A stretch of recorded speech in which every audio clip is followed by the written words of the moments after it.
One of my biggest fears is that if China and Russia join this war with Iran, when giants join the war, what happens if China and Russia back Iran against America? Imagine waking up tomorrow, seeing the headline, China and Russia have officially entered the war on Iran's side against the United States. No sanctions, no speeches, no secret intelligence sharing, actual military support. China's ships moving through the Persian Gulf, Russian fighter jets entering Iranian airspace, and the United States suddenly facing three major military powers at once. At the moment, the question wouldn't be whether the world was changed. The question would be, are we watching the beginning of World War III? Part 1, why China and Russia would even consider it. Before we jump into the consequences, we have to understand why China and Russia might back Iran in the first place. Right now, there's a growing geopolitical alignment between China, Russia, and Iran. They share one core goal: reducing American global dominance. They cooperate in several ways already: military exercises together, intelligence sharing, oil and economic partnerships, and diplomatic support against Western sanctions. Russia relies on Iran for drones and weapons technology. China relies on Iranian oil and strategic trade routes. So if Iran was facing defeat or regime collapse, do they stand back and watch a major ally fall, or do they step in and challenge the United States directly? Most experts believe that they would start indirectly first, not with full invasion, but that means supplying weapons, which we believe is currently happening, cyber attacks, which may already be happening, intelligence support. We know that they've been sharing intelligence with Iran because they've been giving them information as to where the United States assets are located in that particular region. Naval presence, we've yet to see naval presence, but it's an easy thing that can possibly just appear out of nowhere, right? They can just order some ships to move into that particular area where Iran is and begin defending their economic presence in that region. But if the conflict escalated enough, the possibility of direct involvement could become very real, and that's where things become extremely dangerous. Part 2, the immediate impact on America. If China and Russia openly support Iran in a war against the United States, the first effect would be nuclear weapons. That's the biggest fear I think we all have, is people that don't have real control over what's happening overseas and here on our own shores. As Americans, we've always had this fear or this worry that nuclear weapons would be utilized. I think this particular war opens the door for nuclear weapons to be utilized. One of the most important locations in the world is the Strait of Hormuz, a narrow passage where a massive percentage of the world's oil supply travels every day. Approximately 20% of the world's oil travels through the Strait of Hormuz. We, as the everyday citizens in America, is going to be affected by that greatly. All of the things that we have imported into the United States will rise exponentially. If that shipping lane shuts down, which it has been, the consequences are going to be immediate. We're starting to see oil prices explode as we speak now. In fact, analysts warn that disruptions in the region could push oil prices to over $100 or even $150 per barrel. That would mean gas prices skyrocketing, transportation costs increasing, food prices rising, inflation exploding again. Americans will feel the war is not just in the news, but at the gas pump, the grocery store, and the rent payments. Of course, they're going to raise rent for whatever reason. I don't know how oil affects rent, but of course they would affect us in every area of our life. A global conflict in the Middle East would ripple through supply chains everywhere. This is going to have a domino effect on the entire world. This is not just about what's happening to America at this point. This is a huge domino effect that's taking place in the whole world. Imagine what happens if the conflict expands with three major powers involved. We're talking about a potential global economic shock.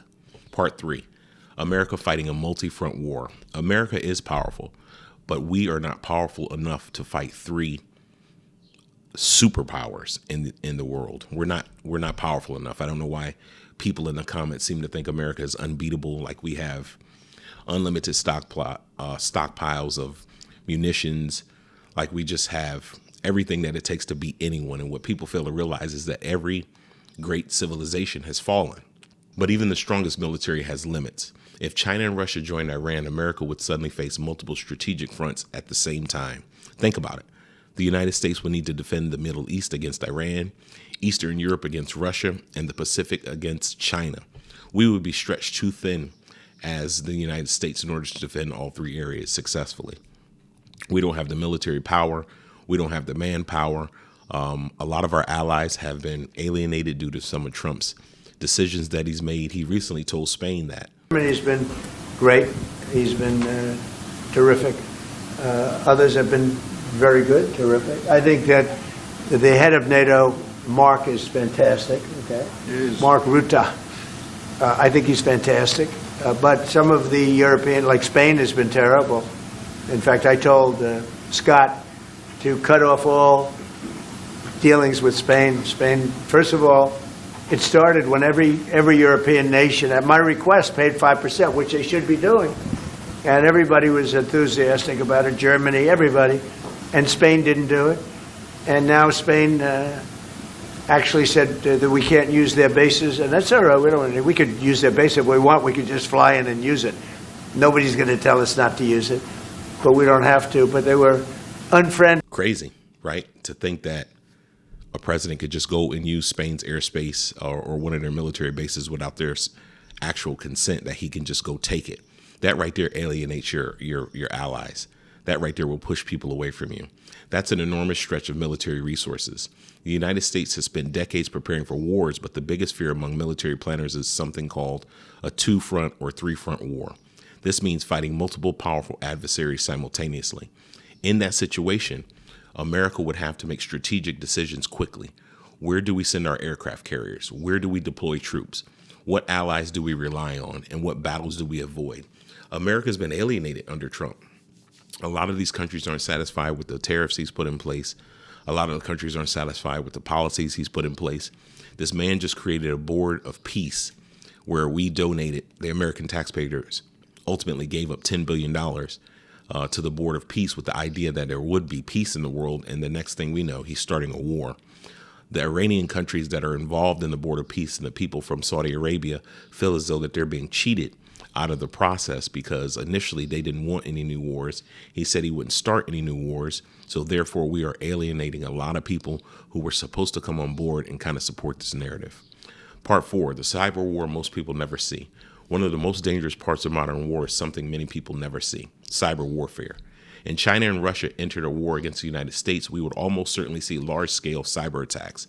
That means computers going down, the U.S. power grid going down, the banking systems going down, communication networks being affected. Imagine airports shutting down across the country, banks freezing transactions, electrical grids going dark. These type of cyber attacks could create chaos without firing a single missile. And both Russia and China have some of the most advanced cyber capabilities in the world. Part 5, the global dominance domino effect. War rarely stays limited to the countries that it starts with. If China and Russia entered the conflict, alliances would start activating.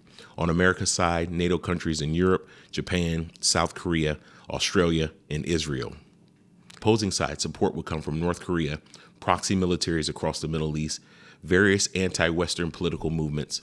What begins as a regional war can quickly become a global conflict in network. And history shows us this pattern clearly. World War I started with a regional conflict. World War II expanded from a handful of battles.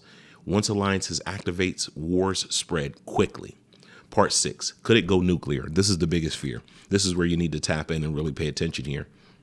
Because could this war go nuclear? It really could. It potentially has the ability to go nuclear. This is a question everyone asks eventually. If the United States, Russia, and China were directly fighting against each other, the risk of nuclear escalation becomes very real. But here's the important thing. Nuclear weapons are usually a last resort, not a first move. Why? Because once nuclear weapons are used, retaliation is almost guaranteed, and that means mutual destruction. So most military analysts believe major powers would try to fight conventional wars first.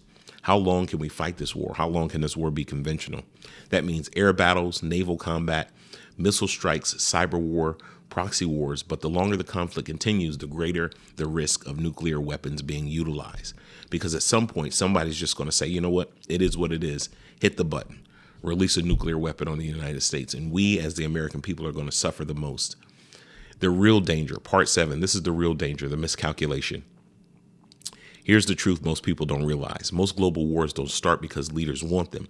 They start because leaders miscalculate. Someone launches a strike that goes too far. Someone retaliates harder than expected. Someone misreads an enemy's intentions. And suddenly, the situation spirals out of control. History is full of these moments. One mistake, one misunderstanding, one wrong move, and suddenly the world is in a war nobody truly wanted. And if China and Russia joined Iran in this war against the United States, the world would enter one of the most dangerous periods in modern history, not just because of the military power, but because of the economic shock, cyber warfare, and global alliances that would follow. Gas prices would surge, markets would crash, supply chains would fracture, and millions of people around the world would feel the consequences. But the most important question that we just haven't gotten to yet is, it's whether the world leaders are wise enough to prevent it. I don't know if they're wise enough. We're dealing with quite a few loose cannons now. We got quite a few loose cannons. We got one running the country here, a loose cannon. We got his team doesn't have necessarily the military experience to really understand what needs to be done. He fired a lot of generals when he came into office, right? He got rid of a lot of the Democrat generals because they didn't align with his narrative or weren't willing to kowtow and bow down to whatever specifically he said. So despite whether you agree if they're red or blue generals, understand that their experience is what keeps America safe. Their years in conflict and overseas battles is what's kept America safe. To get rid of these people and we don't have access to their minds or anything like that anymore is very dangerous. I would love to hear your comments about this situation. Do you think China and Russia will jump into this conflict with Iran and to back them? Do you believe that they're already helping them with giving them strategic information about American assets, potentially giving them weapons and arms and things of that nature? Love to hear your comments, but this is a big deal, guys. I want you guys to stay safe, stay focused, and stay with the Voracious Podcast. Peace.